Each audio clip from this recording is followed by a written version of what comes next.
berteriak, "Apa urusanmu dengan aku, hai Yesus, Anak Allah yang Maha Tinggi? Demi Allah, jangan siksa aku." Karena sebelumnya Yesus mengatakan kepadanya, "Hai engkau roh jahat, keluar dari orang ini." Kemudian Yesus bertanya kepada orang itu, "Siapa namamu?" Jawabnya, "Namaku Legion, karena kami banyak."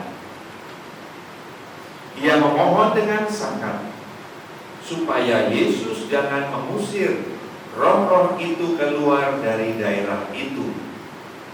Adalah di sana di lereng bukit, sekawanan babi sedang mencari makan. Lalu roh-roh itu meminta kepada Yesus, katanya, "Suruhlah kami pindah ke dalam babi-babi itu, dan biarkanlah kami memasukinya." Yesus mengabulkan permintaan mereka. Lalu keluarlah roh-roh jahat itu dan memasuki babi-babi itu. Maka kawanan babi yang kira-kira 2.000 jumlahnya itu terjun dari tepi jurang ke dalam danau dan mati lemas di dalamnya. Maka larilah penjaga-penjaga babi itu. Mereka menceritakan hal itu di kota dan di kampung-kampung sekitarnya. Lalu keluarlah orang untuk melihat apa yang sedang terjadi.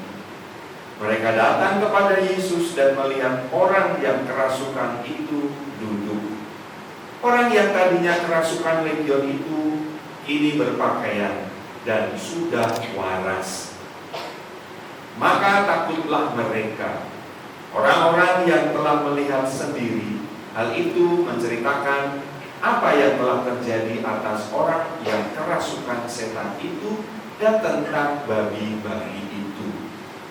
Lalu mereka mendesak Yesus supaya ia meninggalkan daerah mereka. Pada waktu Yesus naik lagi ke dalam perahu, orang yang tadinya kerasukan itu meminta supaya ia diperkenankan menyertai Yesus. Tetapi Yesus tidak diperkenankannya. Yesus berkata kepada orang itu, "Pulanglah ke rumahmu, kepada orang-orang sekampungmu, dan beritahukanlah kepada mereka segala yang telah diperbuat Tuhan atasmu, dan ceritakanlah bagaimana ia telah mengasihani engkau." Orang itu pun pergi dan mulai memberitakan di daerah Dekapolis segala yang telah diperbuat Yesus atas dirinya, dan mereka semua menjadi heran. Demikianlah sabda Tuhan.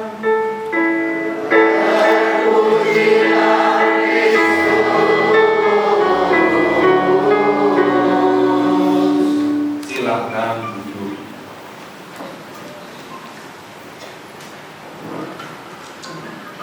Opa-opa sekalian, sekali lagi selamat pagi. Apa kabar? Luar biasa ya. Yang punya asam urat tunjuk jari. Waduh, 1, 2, 3, 4. Kok banyak ya? Yang punya encok menaun. Ada ya. Yang punya kolesterol. Waduh, memang ya, semakin menjadi oma-opa itu semakin kaya.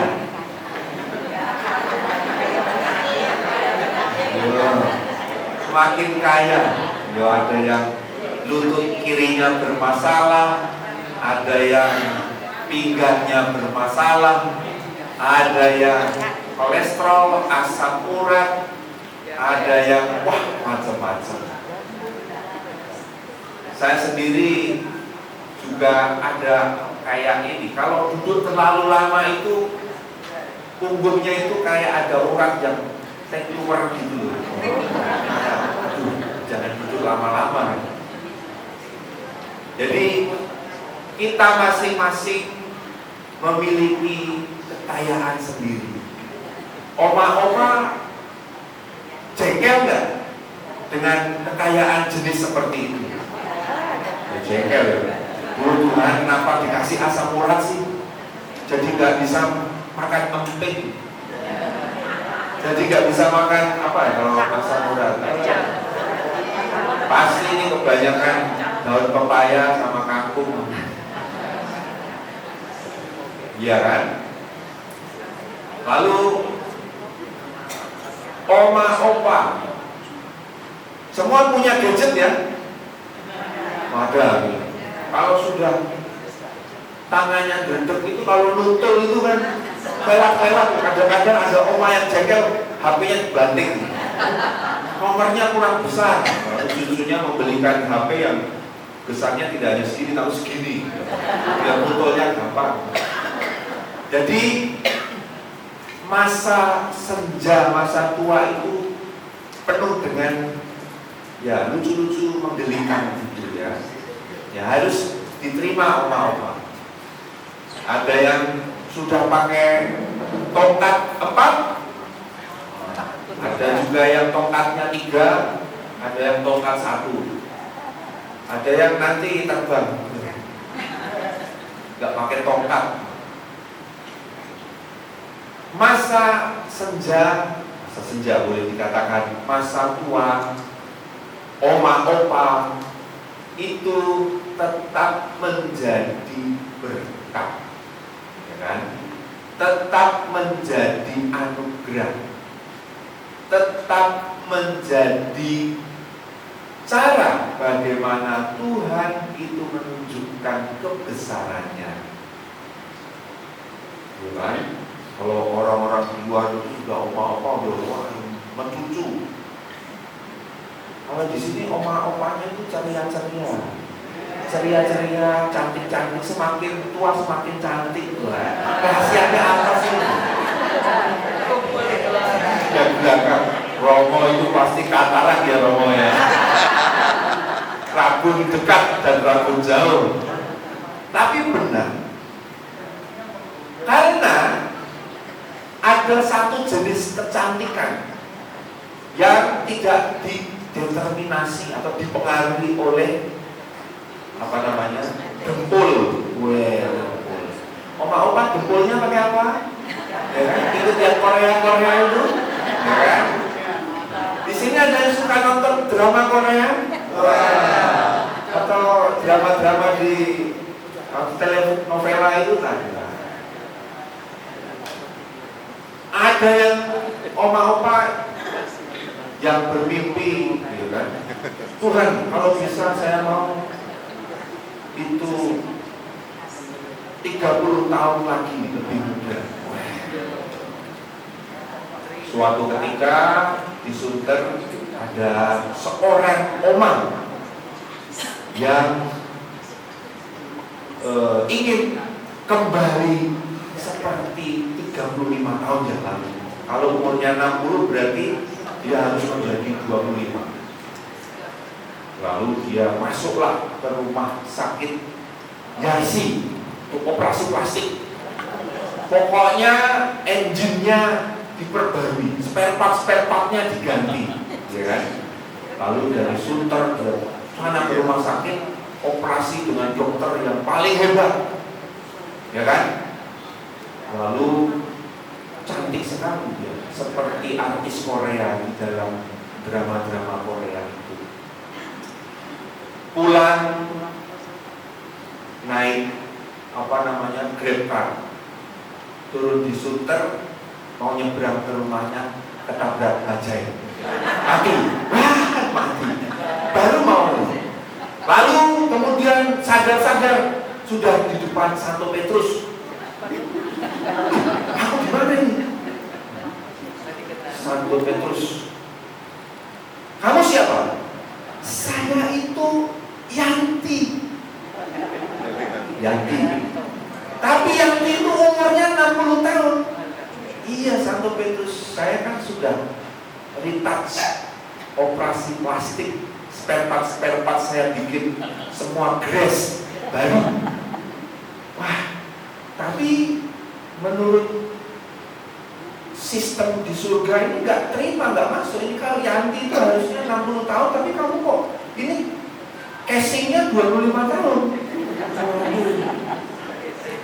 Oleh Santo Petrus, wah nggak bisa, nggak masuk sistem. Bu, maaf Bu Yanti ya, balik lagi yang sultan, hidup lagi dia. Lalu dia karena supaya bisa masuk sistem, operasi plastik lagi, dijadikan 60 tahun. Tentu oma-oma nggak mau seperti itu ya. Itu kan hanya karangannya Romo Pras yang agak-agak gila sih. Tapi saya hanya ingin mengatakan, wah, pokoknya Santo Petrus itu sudah tahu kita sudah dapat perintah dari Tuhan Allah. Jadi manusia, setiap diri kita itu punya jalan kehidupannya masing-masing, punya panggilannya, punya umurnya masing-masing. Jadi jangan pakai apa direkayasa menjadi muda, nanti tidak dikenali Tuhan lagi. Aku kenalnya Bu Yanti yang 60 tahun tapi yang tetap senyum dan bersemangat. Kembali lagi ke tema kecantikan tadi. Apa itu kecantikan? Yaitu kecantikan yang dari dalam, inner beauty. Weh, ini bahasanya Romo Pras, inner beauty, kalau ngerti-ngerti oleh.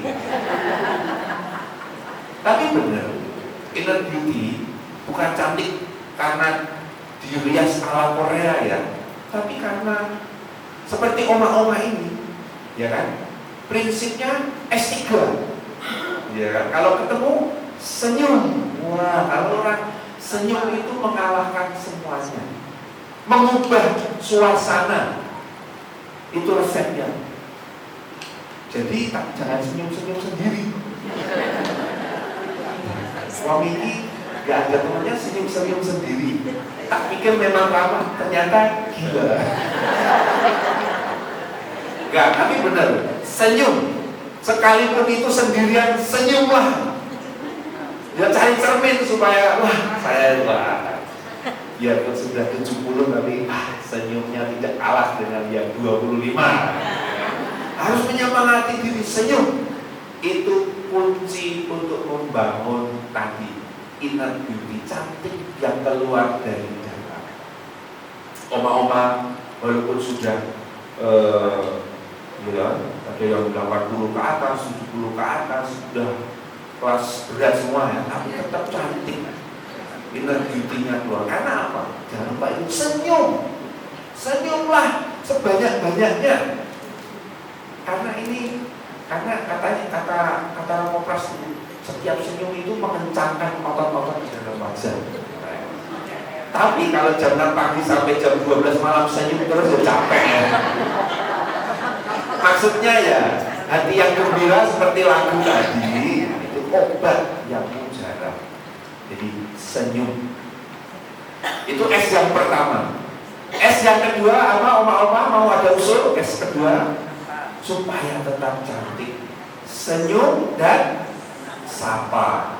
Wah, ramah itu juga membuat orang lain nyaman dan ingin dekat. Jadi oma-oma itu nanti seperti madu. Madu itu tidak perlu banyak, tapi cukup setetes itu semuanya, powernya itu berdatangan kemana-mana. Karena apa?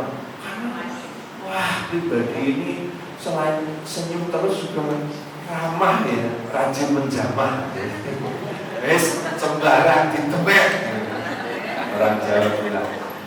Yes. Oma, selamat datang. Ya. Baru datang, senyum terus itu. Senyum terus, ramah itu tadi. Itu cantiknya akan semakin meningkat, cantik dari dalam. Jadi tadi apa? Nomor 1 senyum. Nomor 2 sapa. Nomor 3 syukur. Nah, penting ini. Orang sudah tahu ya syukur. Bukan syukur. Syukur mengapa? Nah itu orang kalau sudah menyukurkan itu dalam arti negatif, syukur.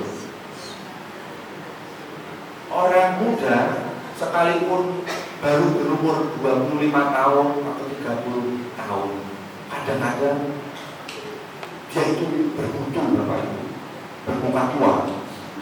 Karena apa? Karena tidak pernah bisa bersyukur. Betul itu. Apa wae kurang, apa saja selalu kurang. Dan itu anaknya banyak. Yo kecewa, marah-marah. Nanti kalau sudah marah-marah apa? Darah tinggi. Kalau sudah darah tinggi, yang lain muncul kolesterol, asam urat, rambut rontok seperti saya. Nah, itu karena kalau saya ini memang ya mau protes sama Tuhan tapi lebih dengar-dengar ini. Kalau sudah umur 43 ya mosok rambutnya tumbuh sendiri, gak mungkin. Nah, dalam hal itu oma opa bersyukurlah. Romo Pras baru 43 sudah gundul. Saya sudah 80, 90, rambut saya masih kuat.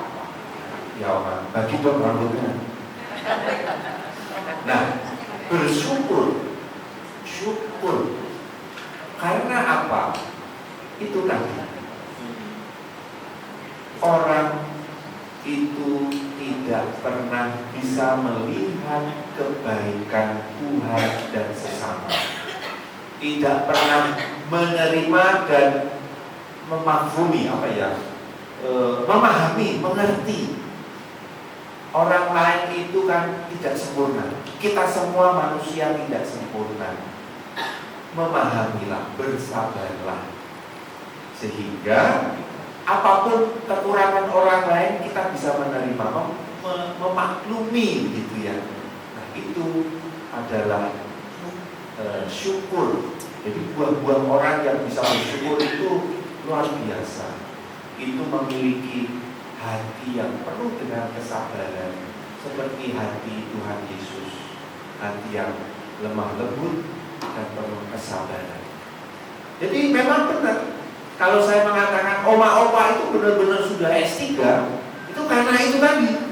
Karena senyum, karena sapa, karena syukur. Karena memang sudah bisa memahami bahwa apapun di dunia ini memang selalu ada yang kurang. Tetapi sekalipun ada kekurangan, tidak boleh kita tidak bersyukur. Harus, kata Santo Paulus, bersyukurlah dalam segala hal, segala perkara. Nah, kalau sudah seperti itu, yang lain biarlah Tuhan yang menyempurnakan. Bersyukurlah karena punya asam urat. Bersyukurlah karena giginya opok. Bersyukurlah karena kolesterol. Bersyukurlah karena diutan. Kalau orang Jawa diutan itu apa sih? Hemor, enggak apa-apa. Tuhan terima kasih kok saya diberi begini. Waktu saya muda Tuhan enggak kasih, tapi sekarang Tuhan kasih loh. Ini ajaib loh. Saya enggak begitu. Ya daripada bersurau, marah terus menerus, enggak ada faedahnya, tidak mengubah sesuatu. Yang mengubah adalah 3 hal tadi, dan itu keluar dari dalam hati kita. Maka dari itu oma-oma menjadi cantik dan ganteng-ganteng karena kecantikannya keluar dari dalam. Bukan kecantikan yang masa muda kita dulu karena dijebol sana sini. Dulu saya pernah rambut panjang, wah sombong, wah saya kasih pomade. Sekarang enggak punya lagi, wah. Jadi begitulah oma tadi. Sekali lagi menjadi oma-opa tetap di mata Tuhan sangat berharga dan menjadi berkat. Tetap juga menjadi kesaksian bagi saya yang muda-muda ini, bagi anak cucu, loh sudah oma-opa tetapi cantiknya luar biasa karena 3S tadi. Maka semoga inspirasi sabda Tuhan ketika orang disembuhkan. Oma-opa mungkin kita itu sakit sakitnya atau kerasukan setan. Setannya ya tadi itu suka marah-marah, iri, gosip, jangan. Harus kita sembuhkan dengan 3 cara tadi, S3, sehingga akhirnya Tuhan bicara dengan kita. Kamu tidak perlu ikut aku, tapi tinggallah di komunitas ini, tinggallah di dalam keluargamu, dan berikanlah kesaksian bahwa Tuhan memberkatimu selalu, sekalipun di masa senjaku. Amin. Amin. Maka dengan iman ini, dengan pengharapan ini, mari kita meneruskan perayaan Ekaristi ini dengan penuh pengharapan dan sukacita Injil. Tuhan memberkati kita semua. Amin.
segenap keluarga komunitas, seluruh karya dan pelayanan kita selalu dibimbing, dilindungi dan diberkati oleh Allah yang Maha Kuasa, Bapa dan Putera dan Roh Kudus.